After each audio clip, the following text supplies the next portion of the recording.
Welcome back to Glow Up and Grow Up. In today's episode, we're diving deep into something lots of us have felt at some point in our lives: identity loss. Whether it's becoming a mom, shifting in your marriage, launching a business, easy to lose yourself along the way. Today, we're going to unpack the quiet ache of feeling disconnected from yourself and discuss how you can begin the journey of rediscovery. So grab your favorite beverage, settle in, and let's talk about it.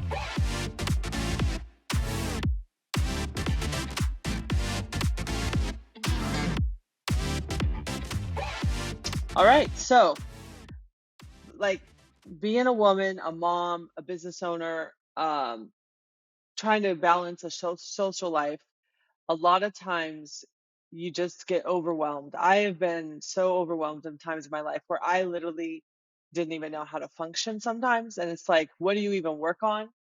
And so I think it's just important as we try to balance that. Time management is probably the best use of your time when you're going through this. And I've had so many things where everything hit me at once. Health issues, finance issues, business issues, and you literally get paralyzed. So Caitlin, I don't know if you've ever felt that way, but I have definitely felt that way. And it is just a terrible feeling. You're just trying to handle everything as a woman. All of us know how that is. We're juggling so many roles, and how do you cope through that when you're going through it? So Caitlin, what about you? Have you had that happen? Yeah, for me, I feel like there's been a couple times where specifically where I felt just I was questioning my identity. Some of it's been good. I think when I got married, I was single until I was 38. That was a huge identity shift of like, okay, I found a lot of my identity in being single and being independent and doing everything for myself. So that was kind of a good shift. It was hard, but it was good to learn that I didn't have to do those. And then another shift I had where I really lost my identity was probably right around 30s, 35, when my friends all started getting married and having kids and I did not.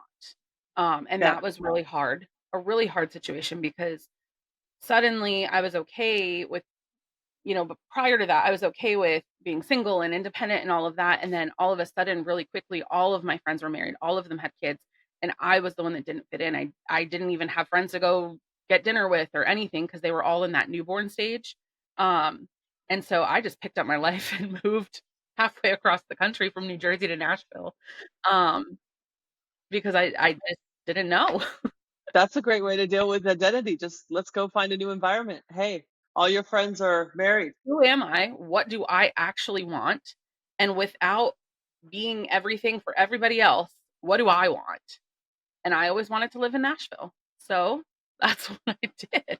And there's some fun stories in Nashville that we'll probably get into Oh, yeah. eventually. I mean, eventually we should do a whole episode on dating because that's really fun. Oh yeah, yeah. I mean, you have way more stories than I do on dating because I don't have a that episode's gonna be all you because I really don't have any stories. Um, but a big one that really was the hardest for me, I think, came like right after COVID times. And I always found a lot of identity, and I think you're similar to me in this aspect that like we find a lot of identity in like being good at things and like Yep. being good at our jobs and making money and that independence and not just being, making ends meet, but like being really good at the stuff we do. And my business was kind of just falling apart for a while. And I lost a lot of identity because of it. And I really had to shift and learn a lot more about myself because I had too much identity wrapped up in numbers and sales The and the boss babe life, the boss babe life, which we'll talk about the boss babe life.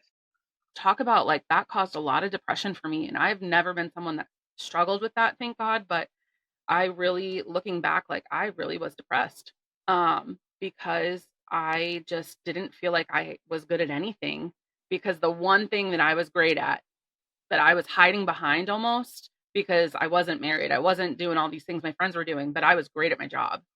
And Yeah. that started going. And then that makes you like, what the heck? Who am I? What am I? Yeah. moving through life, like, when has been a time for you that you really felt like, "I don't even know who I am anymore?" I think divorcing, becoming a family, and then that falling apart was hard. And then also like a corporate life. I was in corporate for 15, 20 years, whatever it was. And then I asked to be I asked for my golden package, I guess you could say. And so then I took 6 months off and I just literally didn't know who I was going to be. I've been this corporate person, very successful, always got the awards, always a top performer. And then all of a sudden that's all gone. And then also I don't have my marriage anymore. That's all gone. And then now I'm a single mom with no job, no job, no husband, and who am I? So I literally took 6 months off and I traveled a little bit, and then my son was 12 at the time, and I'm like, what am I gonna do? How am I gonna be a single mom, and how am I going to provide for him, and how am I going to become, a provider and a mom and a dad now because of, I kicked him out. So what but talk about identity loss, I lost everything. And and that's when I actually found LuLaRoe, and we have a whole episode that's going to be talking Yeah, next about week Lulu. is gonna be the raw and real about that. Yeah. Yeah, and LuLaRoe, I can never say enough good about LuLaRoe. It allowed me to make good money, allowed me to remind myself how good of a seller I am, right? Like I'm a great salesperson, and remind myself that I can provide. And I was able to go pick up my son from school. I was able to be there when he got home. I was able to take him to school. And that's the greatest gift as a mom, is being able to be there for your son or daughter and be able to make money. And so I was able to do my own schedule, be a mom, uh, show my strength again, finding who I was, and then make money and provide a living. And we lived a great life. I did LuLaRoe for 8 years, and it was great. I mean, we'll talk about it more in another episode, but that LuLaRoe helped me find who I was again and get me on the path, because I literally lost everything that was my identity. And I think on the other side of identity loss, usually if you feel it and if you go through it and if you don't pretend it's not there, you come out stronger. You come out like you when you're feeling lost in your identity, you have to sit back and think, "Who am I? What do I actually want? And how am I going to show up the best in my life?" And Yep. and sometimes I think identity loss is just us as women trying to be what everyone else wants us to be. And we get lost in that and it's fun for a while, but then there comes a time where you're like, "Hold up. Who am I? Who am I?" So Stace, walk us through like some common triggers for identity loss and like like people that are listening, what does it feel like? I think overwhelm. Yeah, so this all happened right when I turned 40, what I just talked about. So I'll be 50 this year. And I think it's taken me a long time to get to where I am right now. I know exactly who I am. I know exactly what I want. But this is 10 years that we're going to talk about of a time frame. 10 years of ups and downs, of identity loss, of who I am, what I wanted. And I think I hid behind work. I worked a lot. Um, and I think that was a escape mechanism. So Which I think we all have something. We all have something that we're hiding behind, that we're okay as long as we're doing 100% in this area, whether it's your yeah, house being clean, being a good mom, being a good wife, making dinner every night, working really hard. There's something. We all have it. yeah. So I hid behind that, and I think I hid behind weight. Weight was a big one. I gained weight. Ooh, gained weight. Like here I am crying again, but I mean I was 338 pounds. We should have called this podcast therapy with Right, with right. Stacey. Because what is it? Because it's such a trigger. Yeah. It's such a trigger. And so, you know, women and weight, that's a whole nother episode. But you lose it, and it's like you have to fight back for who you are and what you want out of life. And that was such a looking back at the 10 years, it's like, wow. Well, it's also putting everyone else first and not taking care of yourself because Yeah. it's time. It is time. There's tons of women going through what I've gone through, weight issues, divorce, alcoholic husband. It's just, it's so sad. But I know people listening, it's like, you can get through it. You can get through it because, and it's always with you. And you have to find the right treatment. You have to have a group of friends. You have to have a treatment plan. Even if you're not like an addictive person, when you lived with an addictive person, you lose your identity because you're trying to save that person and you're trying to save them all along, and you cannot save anyone. And so you have to first take care of yourself. Even not just with addiction though, but just to tie this in for everyone, whether it's your kids, your spouse, your best friend, like we always as women are trying to save somebody. We're Yeah. always trying to And put you people can't. before us. That's just how we're built naturally. And especially, I don't even know how you did it with addiction, but Yeah, that's a whole nother thing. you just lose yourself, and I think that we ignore it for too long. And then all of a sudden one day you wake up and you're like, I can't do this anymore. Like I can't live Yeah. one more day in this life. So I think, looking back over the past 10 years, I think my advice to anyone listening is, number one, take care of yourself. You need to prioritize yourself. You need to prioritize your health. You need to make sure you're working out. You need to make sure you're eating healthy. You need to do a vision board. Like, vision boards are big. And make sure your goals are set and what you want out of life. And then everything you do during the day is focused towards those goals. And in just 3 months, your life could change if you just focus your energy, because the overwhelmingness will happen in life. It's going to happen again. It does. And you just have to focus your energy on what you want out of life. And it starts with yourself. You have to love yourself. And Absolutely. that's the biggest takeaway. If you don't feel like you're worthy, you are, but you have to start with taking care of yourself Oh and, yeah. and, and your physical body. It is important, and not even vanity wise, just health wise. I had blood pressure. My blood pressure was 170 over like 100. I couldn't get it down, and I knew I was could die of a heart attack if I didn't take care of myself. And then what use am I if I'm not here anymore? How are you Right. gonna, like? Or if you have to be taken care of by your Yeah, child, yeah. things like that. So take care of yourself is number one. That finding yourself again is health, and my health now is very good. And and it's a priority for me every day. I wake up at 5:30. I go work out, and I eat well. I don't really eat fast food. I drink water only, really. Oh, I do have my Starbucks every day. That's my little treat. But other than that, I do take care of myself, and it does help with every single thing else in your life, your mental aspect, your everything. And I think that is the first step to finding yourself back, is your health. Oh yeah. And I feel like as you're, going through identity loss, like you start walking down this path of like you feel disconnected from the things that you like. You don't, if your favorite thing is walking, you don't want to walk anymore. You don't want to You're go to right. the gym anymore. You don't want to hang out with your friends anymore. And those are the things, like those are little signs that, something's not right. So sometimes you have to just push yourself and just do the things that you're passionate about, because even though you aren't wanting to do it in that moment, it fills your soul.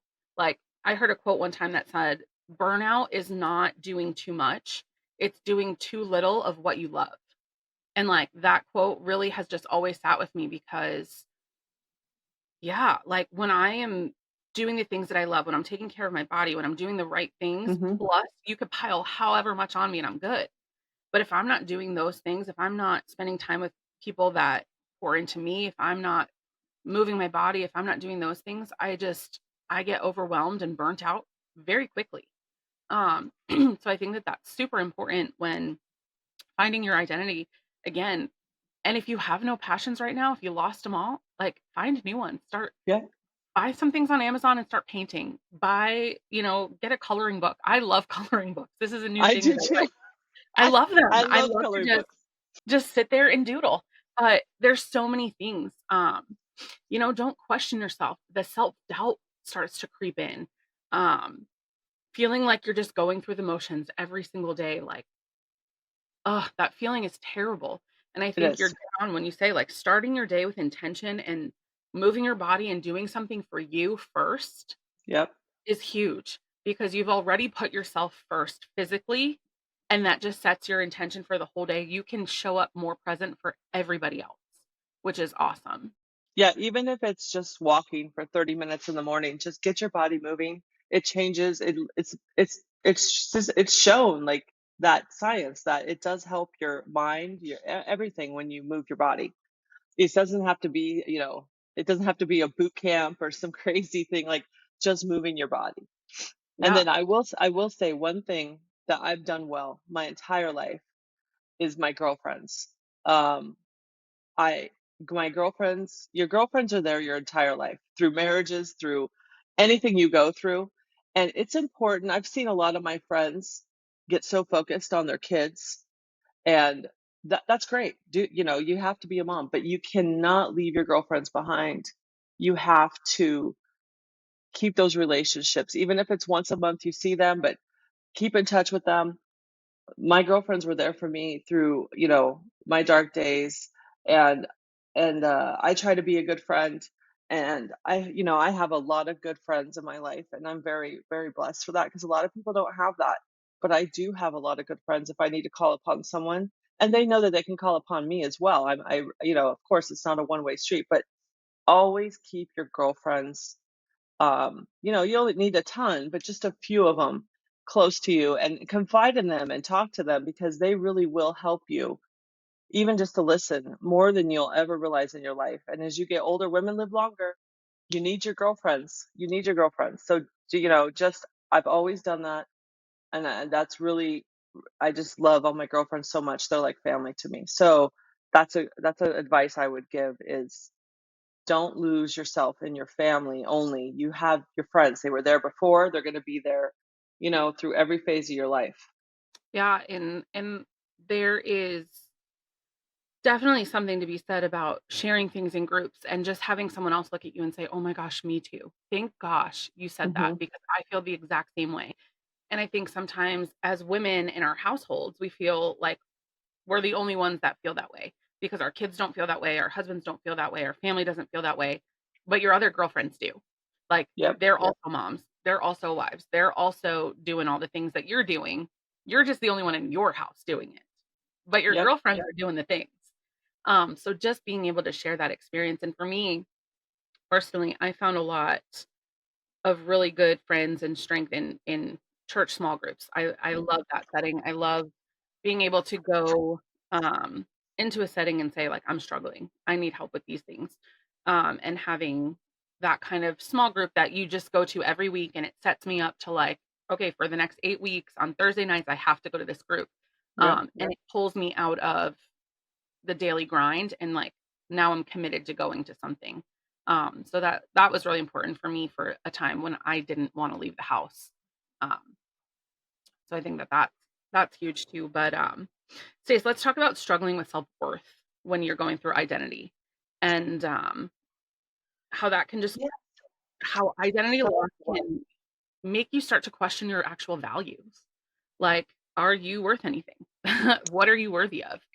so, so, so, so I will say, even all stages of my life, either the small girl, everything, I've always had good self worth. I know, even though I've lost who I was a little bit, I definitely knew I was loved.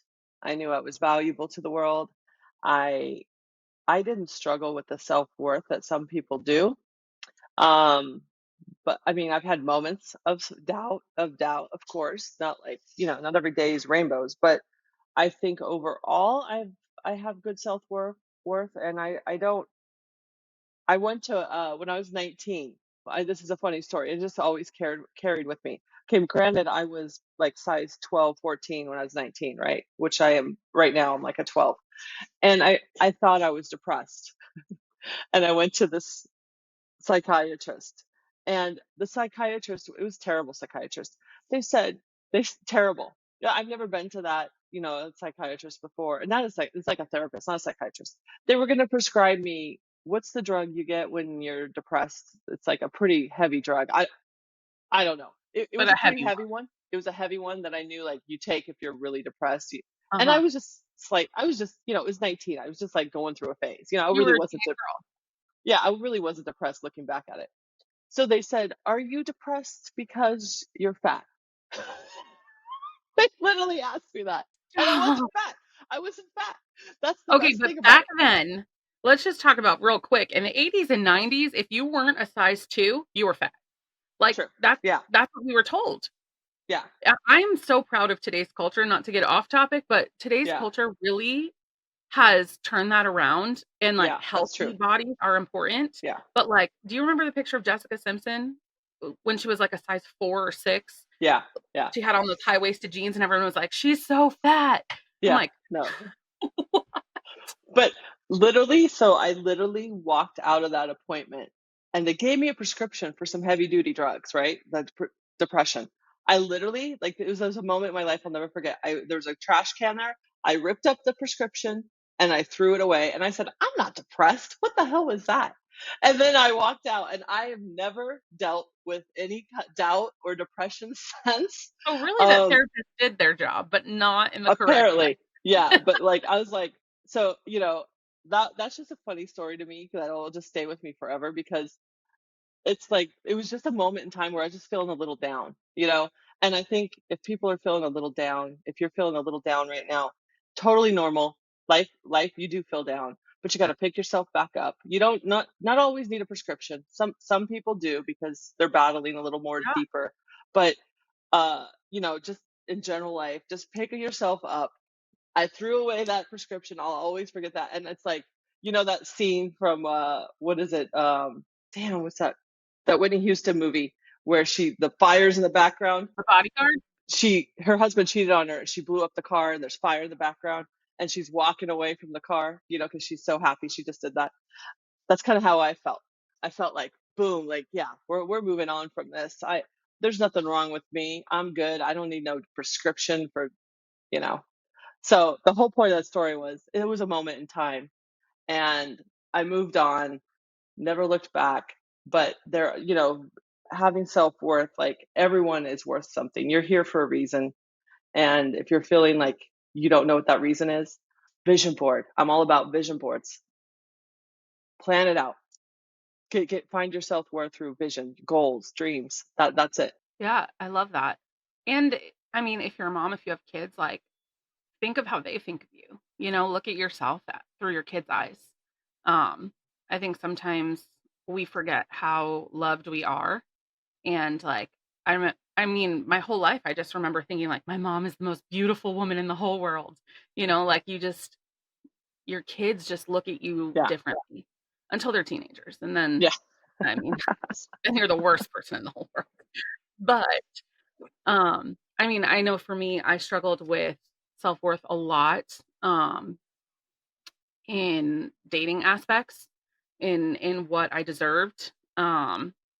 I outwardly didn't struggle with it, but for me, I thought a lot of the times, well, I'm older, so this is what I have to accept, or, Yeah. I haven't gotten picked yet. I'm, what's wrong with me? Yeah, I think those dating apps and the rejection, you get rejected multiple times, right? Like, forget about like the old days with, in-person rejection, like the dating apps and rejection.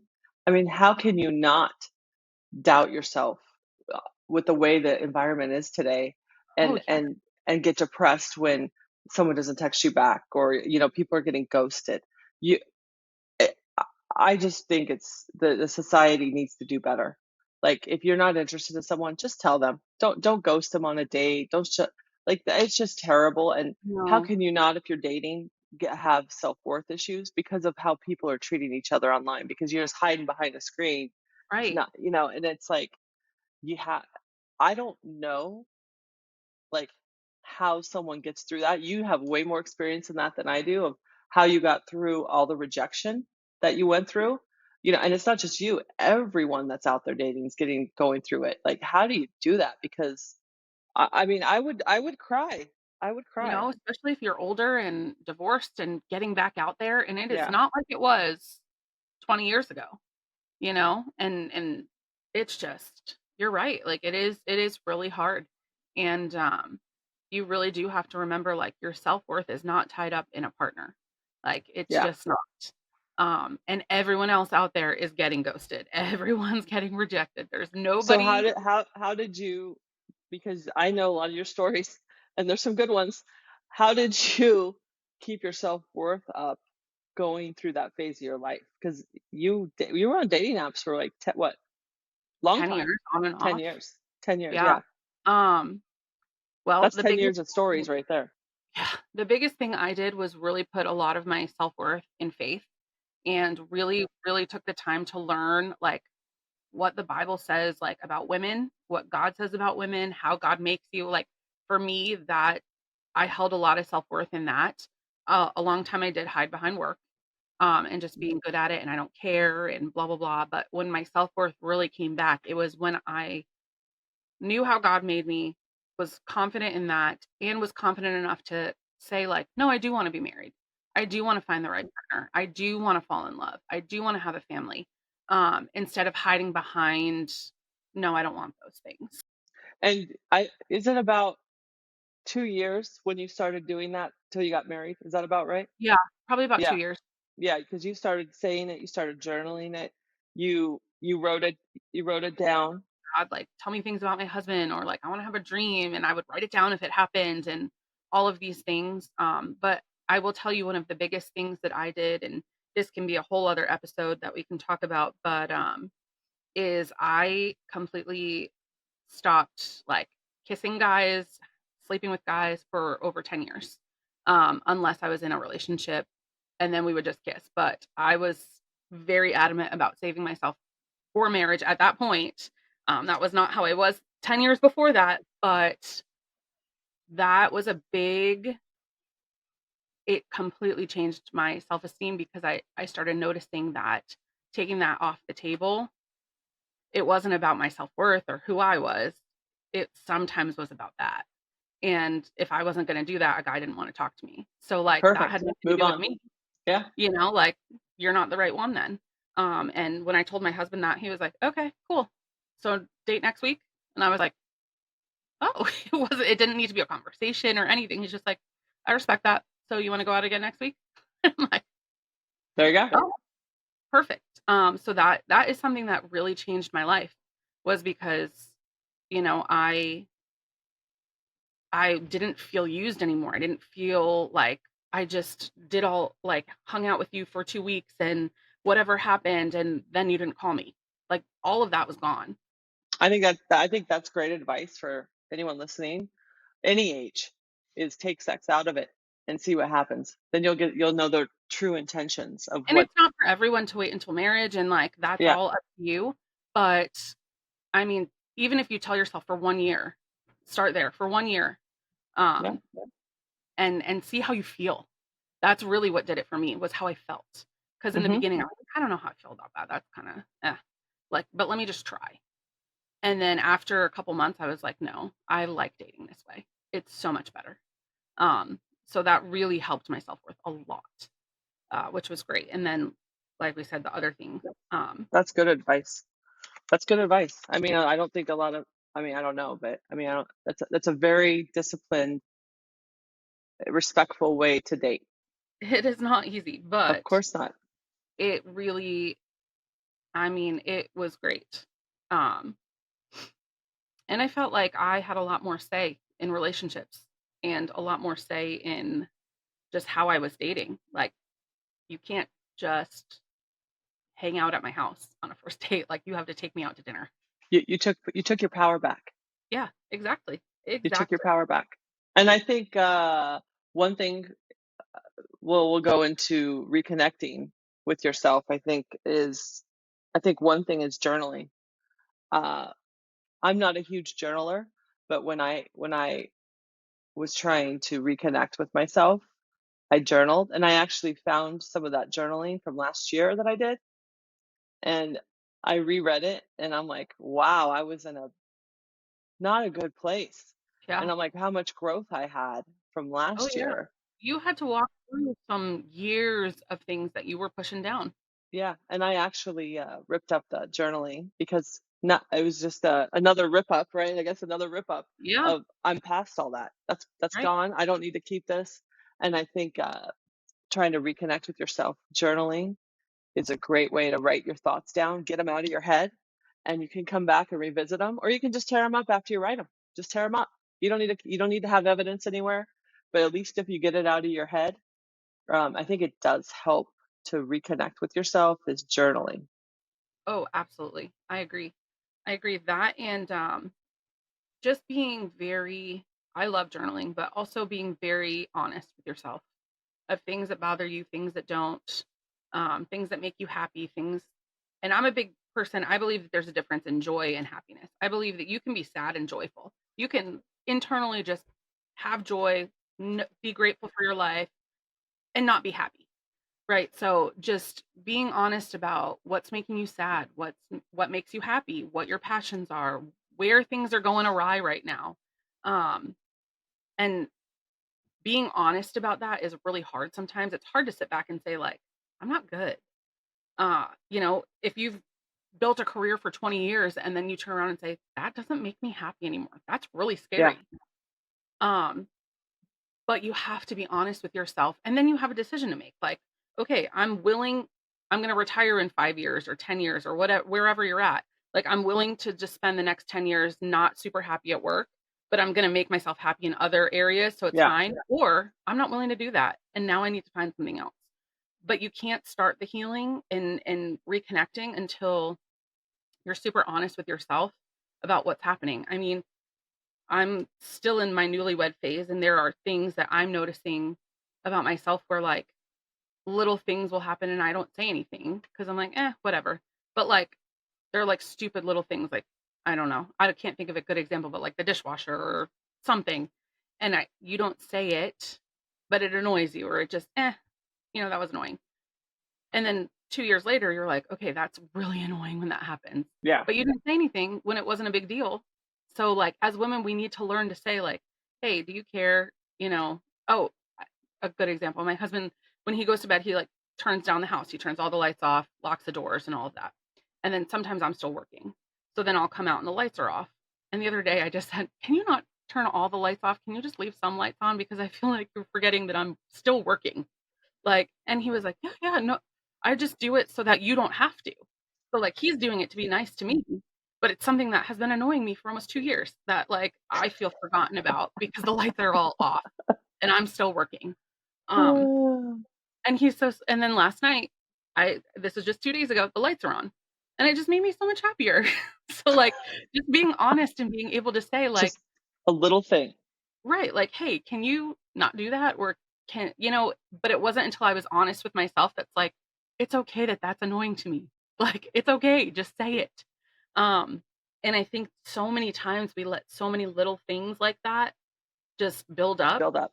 Yeah, that now you're like, "Oh, everything about my life is annoying." And that gets too much. So I think just being honest with yourself and then communicating to people like, "Hey, can you not do that? Can you not say that? Can you approach me this way? Or can you ask if I'm busy before you start talking to me?" Like, just all of the little things that as women, we go through so many things in a day that it's just, start thinking like, okay, I was annoyed today when this happened, and this happened. And then fix it. Just say, hey, can you not do that anymore? Like, tell people. And I think we expect ourselves to just get over it, just be fine with it, just stop being annoyed by it. But at the end of the day, like, what you think and what you want and what annoys you matters too. It does. yeah, it does. Um, but you have to be willing to hear it back of like, okay, but I'll stop doing that. But when you do this, it annoys me, and don't get defensive. but you want those kind of clear, open relationships with your friends, your family. Um, and it just makes that 1% makes your day 1% better. And if you do that every day, you're, in 50 days, you're 50% happier, Yeah. just little tiny things, you know? Um, I just think too many times we cover up like just the little things that annoy us and chip away at our happiness every day. And then it becomes a lot bigger than it needs to be. Is there anything else you've done to rediscover yourself? Um, I think trying new things sometimes, doing things that scare me. Moving to a new city was really scary. It was big. I couldn't do that. I wouldn't be able to do what you did. No way. I didn't know anybody. Uh, and it was great because I really had to rediscover myself. Well, you knew Brett. You knew Brett Eldridge. You knew him. I didn't know who he was, and I did think he was very handsome, and he did live in my building. So, That's a whole nother episode. oh yeah, I did ask him to be my best friend, and he said no. So there's that. Talk about That's a great story. It wasn't that on 4th of July too? it was on the 4th of July. It was on the 4th of July. Uh, Ouch. Oh, had to bring that uh, up, Stace. it just happened. Yeah, But I think that kind of taking myself out of who I've always been, and you know, I grew up with all the same friends. I'm somebody like you yeah, that has a lot of the same friends from when I was younger. Um, and like having to just start over. And I mean, LuLaRoe was that for both of us, I think too, is one of the cool things about a company like LuLaRoe is you go to these events and you don't know anybody, but yeah. you're all doing the same thing. I miss those And events. yeah, and you get to be whoever you want to be at those events. I mean, the cool thing about LuLaRoe is that you get to these events and some of the people that are selling so much, the most out of the company, are people without college educations, are Yeah, moms that never worked before, are people that, are on assistance and food stamps and like, and now they get to be the number one person in the company. yeah. So it's doing things like that that really start you from zero, um, is really cool because you're not, in your corporate life, in my corporate life, we had been there. I'd been there for 10 years. You were there for 20. You know who you are. Everybody knows who you are. They've built your story, whether it's right or wrong. Right, When you just start fresh somewhere, I started fresh in a new city, a new job, you get to recreate all of it, being who you are at 30, who you are at 40, because that's not who you were at 16, at 18, at 25 when you met those people or started that job. So I think that that is something, if you're really struggling, I'm not telling everyone to pack up their lives and move, but at the same time, like doesn't hurt. finding something, it doesn't hurt, but finding something that you put yourself in an environment where you don't know anybody and where you get to kind of recreate who you are based on who you are now and not the stories other people are telling you of who you are or who you Right, were. right. My biggest rediscovery is, I guess I'll call her my life coach. About 3 years ago, I hired my life coach, and she does Reiki. And if you don't know what Reiki is, it's energy, clearing energy. We all carry energy with us. And I, I fully believe in her power of healing through energy work. So, she's a therapist slash energy work. And I honestly, when I got divorced, this, I closed my heart. I physically closed it. Did not want anyone in my life. I just wanted to focus on business and my son. Didn't want it, and I literally locked my heart. I did. Like, in my mind, I didn't even see men when I walked by. Didn't care, wasn't interested. And I wanted to raise my son and focus my energy on him, and I did that. And I think it was a good decision. I stand by my decision. Didn't want to date. Didn't date for 8 years. And she helped me open my heart. She helped heal some wounds that needed to be wounded. And I don't make a move without her. If I have something big going on in life, I will run it by her. And she's also has some clairvoyant skills. So I call her my secret weapon. So when I get ready to do something, I run it by her and she'll tell me yes or no. And the times that I did not listen to her, because I have not listened to her, it blew up in my face. And I've learned the power of no through her, not saying yes to everything because I'm a yes, yes, yes, yes, yes, yes girl. I've said no, and I've learned the power of no, and now I have boundaries. And I, even if, just because, I'm a person who wants to succeed, succeed, succeed, and I have a hard time saying no to anything, anything. And so I'm learning still to say no. No, that doesn't align with what I need to do. No, it doesn't, so it's hard for me to say no, um, just in general. Yeah. I think a lot of women feel the same. It's very hard to say no. I feel like you're either a yes person or a no person. Yeah. And I'm all, yes, let's figure out. I will figure out, my life coach tells me I'm the most persistent person she's ever met. That if you tell me no, and I think it's a thing that I've learned as a coping mechanism from when I was younger. Uh, if you tell me no to me, there's a way to find it. There's a way to do it. Challenge for That's you. that's a challenge for me. So that's the problem is you tell me no, oh no, oh no. I'm gonna tell you how it can be done. And I'm gonna, you know, do whatever it takes to make it happen, just to prove to you that I can do it. Even if you destroy yourself along the way. Exactly, and which I have done. And that's for me, I'm learning to say no. And no doesn't necessarily mean a bad thing. In me generally in my makeup, when you say no, it's a bad thing. Right? Like, what? No, it's possible. Anything's possible.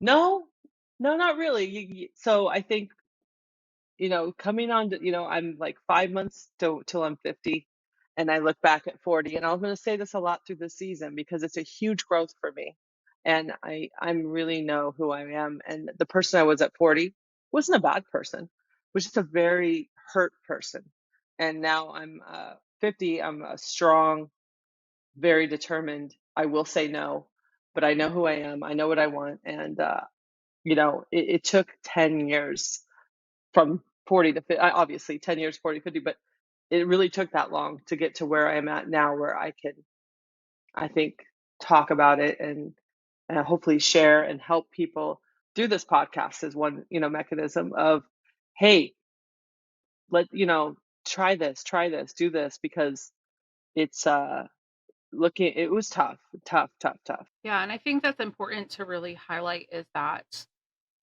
it's not it healing takes time, moving forward takes time, Yeah. rediscovering yourself takes time, and you're constantly rediscovering, like, if you open up an old wound, you're gonna rediscover yourself after you close that up and you heal it, and I think a lot of people think it's gonna happen overnight or why, "I just got a new job, why don't I feel better?" Or, "I told my husband about the lights, why don't I feel better?" But it takes time. Don't expect Yeah. it to happen overnight, and as much as you can, even in the painful moments, enjoy the journey. Like, you still are living a beautiful life. You still have family around you. You still can make new friends if you don't have current friends, or hang out with your friends, or take yourself on a date. If you have $10 to your name, take yourself on a cheap little picnic and just enjoy the sunshine. Just find little ways to still enjoy the journey, but give yourself time. Don't try and do it overnight. Um, Honestly, sometimes I think the longer it takes, the more healing you do and the better the outcome. I will say when something bad happens now, or something doesn't go the way that I wanted, instead of going into victim mode, which we easily can do, why is this happening to me? Why is this happening to me? I'm a good person. I look at it as, what is this trying to teach me right now? There's a lesson in this. So I think when you have something that doesn't go your way, something, you just have to step back and say, there's a lesson in this. I'm being redirected because I need to learn something from here, from this, redirection or something like that. So when I change my perspective and my thought process, when something goes bad, it totally, I'm not stressed about it because I know that there's a lesson that I have to learn still, and that really helps me. I I agree with you. I think that that's really important. I think we're never done learning, honestly. Never never done learning in life. There's always something to learn, always something to discover. always always something more, honestly. I think the point of this episode was we all get lost along the way. Um, and I think that's part of our journey of life of, your soul's growing, you're going to get lost. And I think what I just said is you're learning, you're growing, and you just got to ride it. And you got to make sure you surround yourself with people in a process that helps you through everything that you're going through because you're not alone. And if you feel like you're alone, you got to reach out. You have to reach out. Yeah, we just really want everyone to know that wherever you're at in this journey, you're not alone. And it's not wrong. If you are currently, in with a therapist, taking medication, trying to figure it out, you're good. You're not alone. You're not wrong. If you are trying to do it on your own, you're not wrong. If you are in a spot of life where you've never been happier, you're not alone and you're not wrong for being there. If this episode, you're like, none of this, none, I can't relate to any of this. I'm so happy for you. Like, that's amazing, and don't feel bad about it. Um, and you're not alone. Yeah. So we just want to make sure that, this is a journey that we're all on as women. And we have a place for you guys to, if you need community, go join the lounge on Facebook, the Glow Up and Grow Up Lounge. There's Yeah.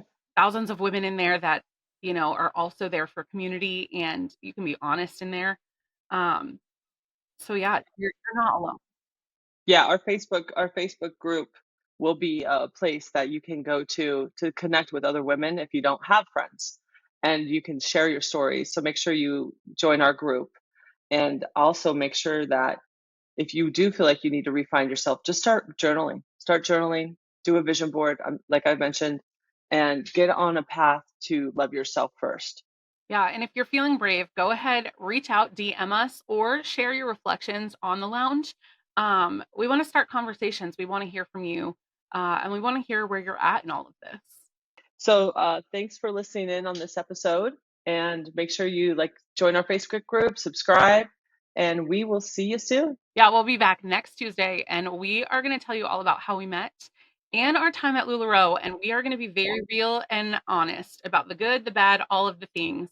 And if you guys could go review our podcast, or leave us a review. We're new at this, we're not sure, but we heard that it's really good if you do that.